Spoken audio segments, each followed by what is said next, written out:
My name is Dr. Julia Shaw, and I'm here at the CLO Connect conference in London.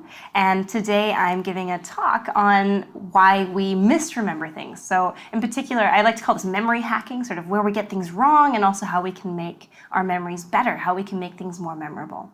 And I think that there are lots of misconceptions about how and why we remember stuff. And as educators or people who are interested in learning and technology, I think it's really important to realize, for example, that obviously repeating something over and over and over again, which is one way that a lot of people try to memorize stuff, just doesn't really work.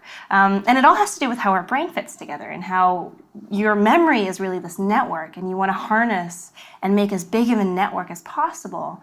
And so you want to do things like make things weird. You want to come up with examples and connections between things that maybe don't exist in reality, but that can stick out in your brain and make this big, fat memory network that you can access later. So I'll be talking a bit about that, and I'll be talking about how you can chunk things, so how we sort of parse information into smaller pieces to make them stick better. Because, for example, you need to remember a string of numbers, or you need to remember a bunch of foreign words that you've never heard before. How do you make them into meaningful pieces of information that stick together that we can remember better later?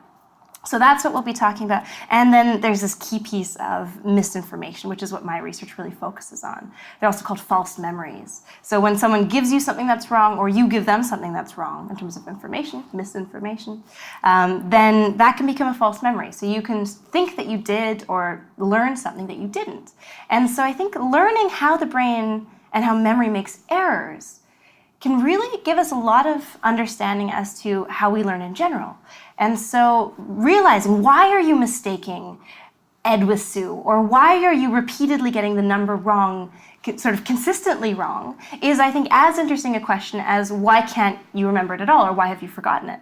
And so understanding these mistakes, understanding distortions, can teach us a lot about how these neural networks, these brain networks work, and how what the brain does is it takes sort of a piece from over here and a piece from over there, and it recombines them, and sometimes in ways that never happened.